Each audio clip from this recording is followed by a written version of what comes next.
According to the witness, Metcalf pushes him out of the tent, grabs his bag or pushes him out of the tent. He turns and stabs him in the heart. By the law, it will be almost impossible for him to use self-defense because he black. Cause he black.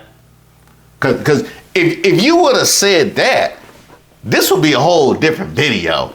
But go ahead with your excuse.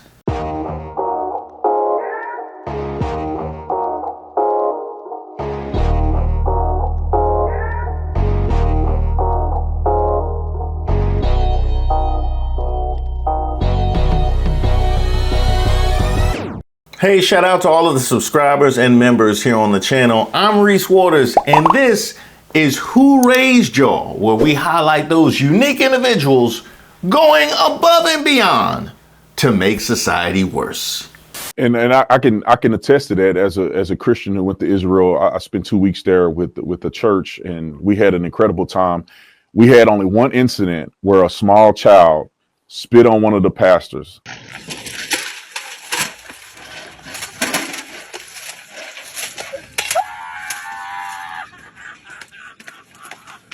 You know, the kinds of people you'll see asking to speak to the manager at the pearly gates.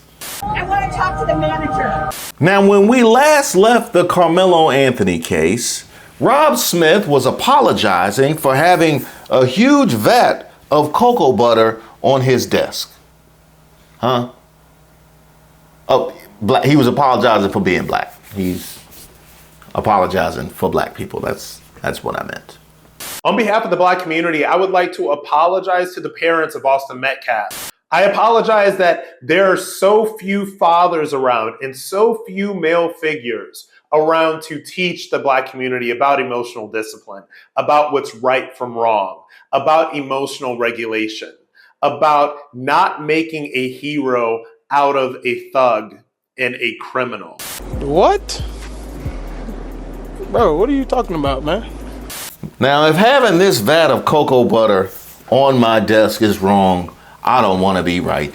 It has saved my life. Now, when we last left Officer Tatum, he had just finished caping for that Karen in Ohio.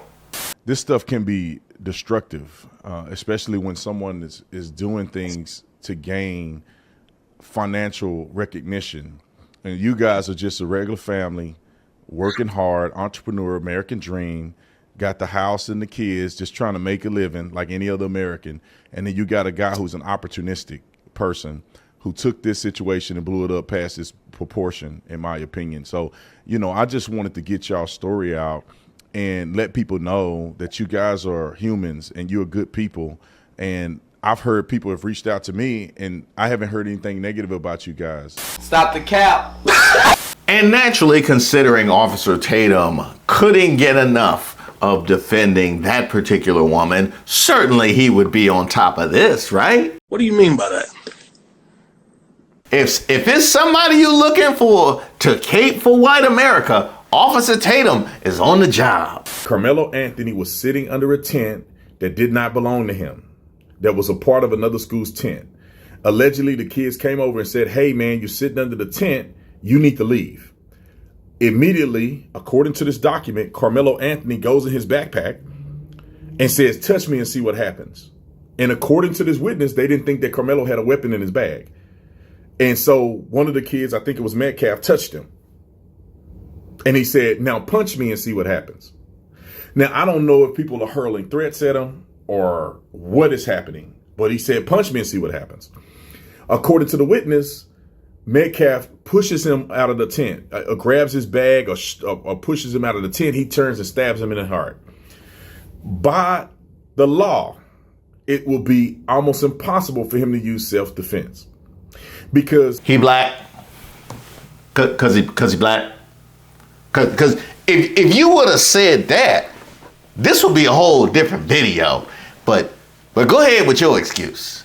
When you're in a tent that you don't belong in, that's all, you're already charting up the wrong territory.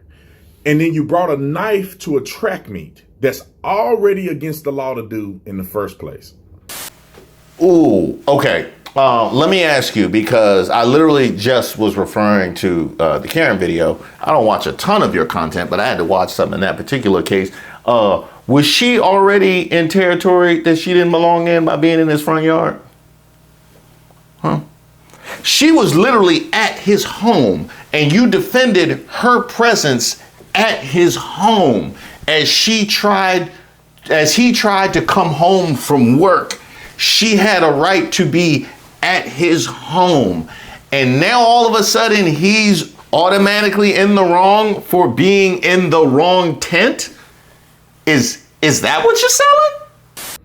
Then the development of premeditation, which I think can be argued away.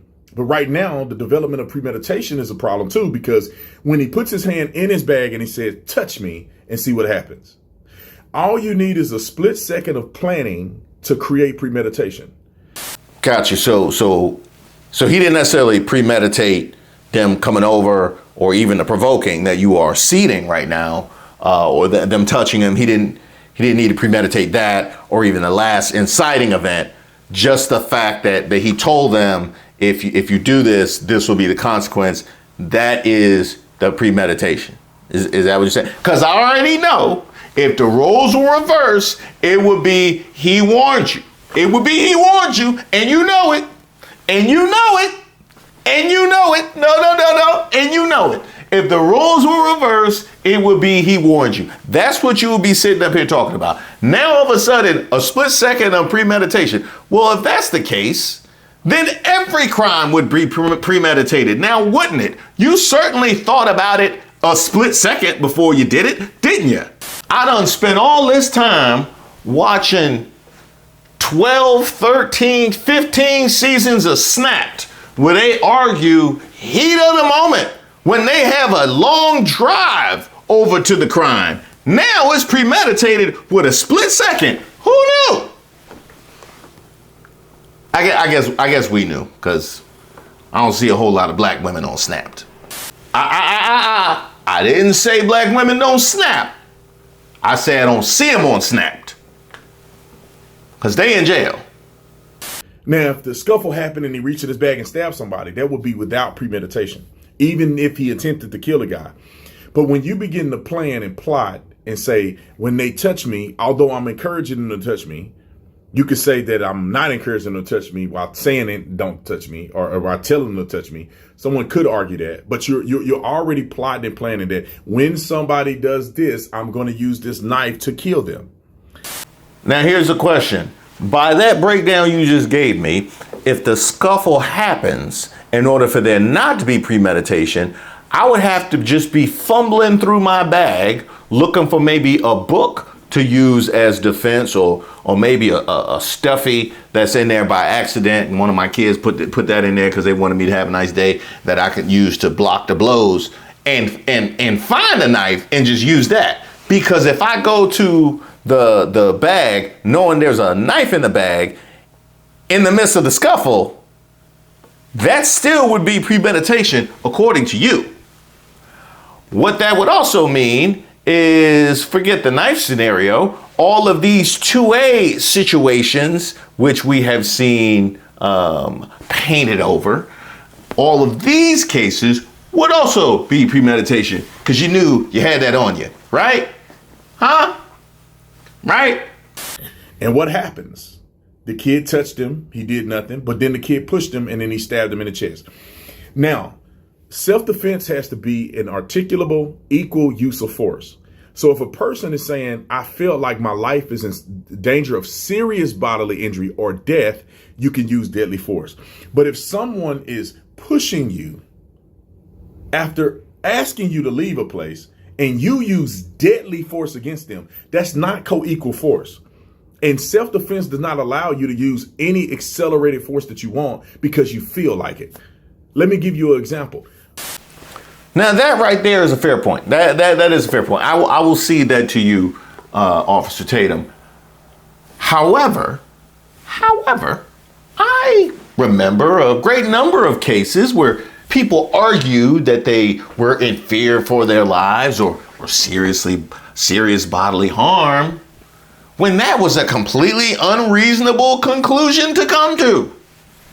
And we have seen that work. Depending on whether certain people are involved. Some are scarier than others. That you know. Oh man, hey.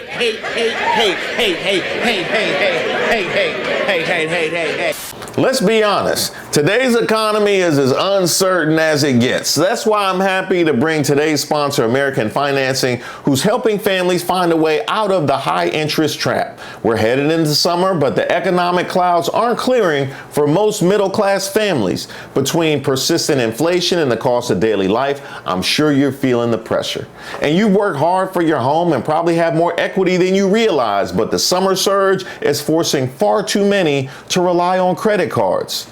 It's an exhausting cycle, but American Financing understands that 2026 requires a real strategy. That's why they have salary-based mortgage consultants. With mortgage rates in the fives, their customers are saving an average of $800 a month by wiping out high-interest debt. That's money that stays in your pocket to fight back against rising costs. No upfront fees, no pressure. And if you start today, you could delay 2 mortgage payments. Call American Financing today. That's 866-891-7332. That's 866-891-7332 or AmericanFinancing.net/Reese. A knife is the same as a deadly force weapon like a gun. So if somebody pushes me, I can't just pull a gun out and shoot them in the chest. That's unequal force. I cannot argue unequivocally to a jury that I felt like my life was in danger. I felt like I would receive serious bodily injury or death. And then I also had opportunities to remove myself from the situation, which means that when I went in my bag and I said, touch me, I could have just moved away from the situation. Now, here is an interesting, and this might be a legal discussion. I would love to have an attorney to discuss this because I don't know that there are very many self-defense scenarios where the person does not have the ability to leave the situation. I don't know that that's a suitable bar. I think quite a number of people could have left the situation that seemed to be cut and dry self-defense cases. So I can't exactly go with you on that one. Instead, I escalated the situation. Then you say, I escalated the situation. Now, here's the problem with that. I don't think that anybody has ever been in court arguing self-defense where they didn't escalate the situation. I think by nature of the case, in any case like this, you escalated the situation. Give me the most one-sided incident of assault and you're in fear for your life. Once you go to deadly force, you escalated the situation. How is that? No, he was an officer. It makes sense. It makes sense. Quite frankly, I think you escalated the situation, Officer Tatum. What's this, your 12th video on this case? I wasn't in an attempt to de-escalate. So this is where, even after the case report, Karmelo Anthony is still going to have an uphill battle because he used disproportionate force. He wasn't supposed to have the knife on campus in the first place. And he was actually in the wrong by occupying space in a tent that didn't belong to him. Okay, now the knife wasn't on campus. And I would think by your 34th video on this topic, you would have seeded that. But then again, you are the same guy who says this was a bad kid. Oh, well, maybe he's not a bad kid. Having done literally no research on Karmelo Anthony whatsoever. I don't know. Are you waiting for video 70 to do a little bit of that digging? You got to get on top of it, man. I mean, really, because the rest of the Black Magas already have shifted. Look at Rob Smith. He was deep into the black culture bag. And then when he found out that he came from a 2-parent home and they were doing fine, immediately shifted to the, it's something having to do with black people and wealth and they still can't get along. And he He turned that electric slide into a cha-cha slide seamlessly. Get it together, Officer Tatum. Now let's get to this this Next Generation Action Network. I listened to the entire thing on double speed, so I had to. It's 30 minutes. I listened to it so you don't have to listen to it. In minute 27 is when the whole thing falls apart. I am all for people getting fair representation. I am all for a group that wants to support black children or black people who are and ensure that they're getting a fair trial. I have no problem whatsoever. That's what America is all about. If you want to advocate for your people, advocate for your people. But then homeboy threw the whole thing out of the window and proved to me that he was biased beyond reason. When in this clip, I'm going to play for you, he says, compares this situation to Zimmerman from Trayvon Martin and Kyle Rittenhouse. If someone wants to say race is not in this situation and shouldn't be, well, I asked all of those people to join me in calling it out. But don't look at black people and say, don't always play the race card. We don't play the race card, we live it. We live a reality. And I believe that in America, I always tell this, and I'm just gonna speak truth to power in this situation. It is crazy that America tells us to accept the self-defense claim of George Zimmerman, Kyle Rittenhouse, and so many other people. But when the shoe is on the other foot, that claim is absurd. And I just gotta call a spade, no matter what my personal views of a case may be. It is quite contradicting for America to come back and say, oh, Kyle Rittenhouse can have it, George Zimmerman can have it. All of these individuals that don't look like the color of my skin can't have it. In the state of Texas, we live in a state where yet you can walk around with a permitless carry. You can walk around with a brass knuckles. You can walk around with a knife. You can walk around with all these things. AK-47 in the state of Texas. And then as soon as you see a black person exercise those rights, we now have a problem. And that's not me spitting hate or race or bigotry. That's the facts. And like I put a statement, what we're not going to do after 400 years of oppression of black people in America is yet justify ourselves every time a situation comes up with one of our children. We want them to have those same rights. Do you understand what happened in Zimmerman's case? Zimmerman was actively getting the beat out of him, screaming and crying for help. Actually, no. First, he was at home on the phone before they told him don't go out there. That was, yeah. First, he was at home. Didn't you just tell me that he was in the tent that he wasn't supposed to? Didn't you open with he was in the tent where he wasn't supposed to be? And remember when I reminded you about the fact that you gave Karen in Ohio the right to be in somebody else's yard and tell him that he couldn't come home? Remember that? Yeah. So first he was at home and he put himself in that situation. If you ask me, he was underneath those knuckles. He had no business. You know what I mean? That's my Tatum take. And the witnesses are articulating that Trayvon was on top of Zimmerman, beating him to death. This is what their testimony is. And while Trayvon is banging his head on the ground, he pulls out a gun and shoots Trayvon. Was that premeditated? Was that premeditated? Because all you need is a split second, right? All you need is a split second. It's not. Why? Because he didn't say that he was going to do. So he didn't give a warning. So it's worse if you give a warning, like Karmelo did. That is worse than just thinking about it and doing it. Is that what you're arguing right now?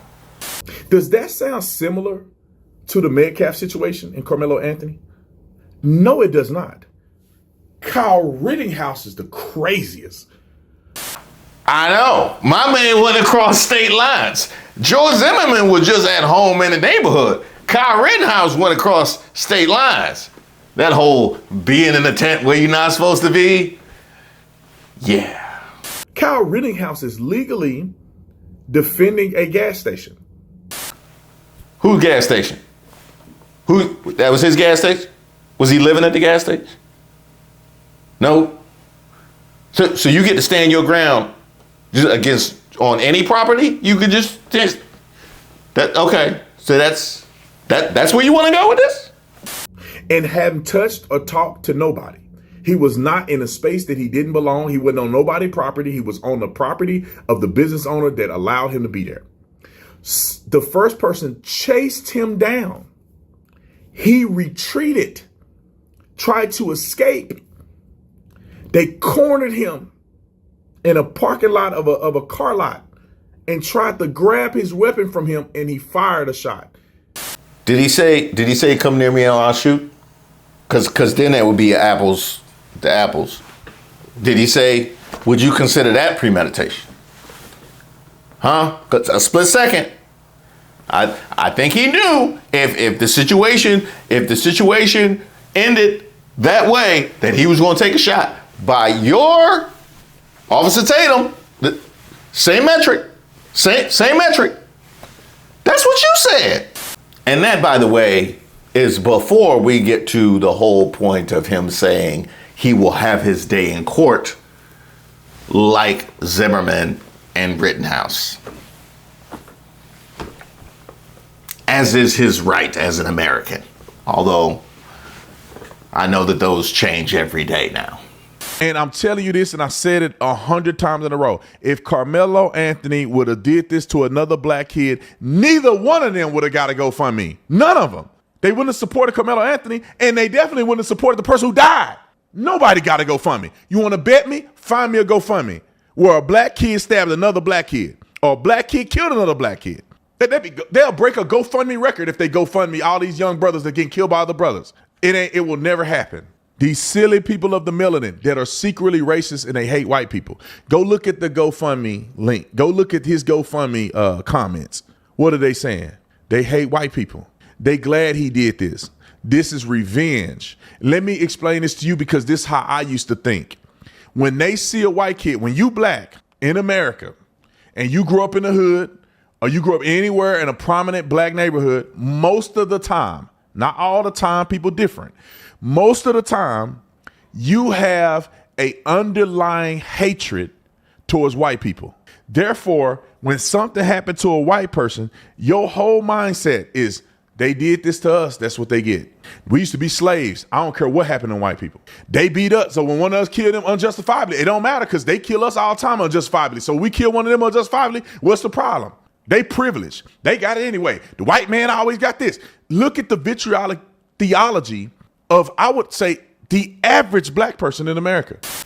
Okay, Officer Tatum, I'll bite. Now, granted, there are quite a few people who feel that way, but you specified in the hood. You specified when you're black and you grow up in the hood. Now, this wouldn't happen to be the same demographic of people that creators of your ilk and also the right-wing media loves to talk about terrorizing one another, right? You guys love to talk about Chicago and you love to talk about the inner city and you love to talk about all of this black on black crime.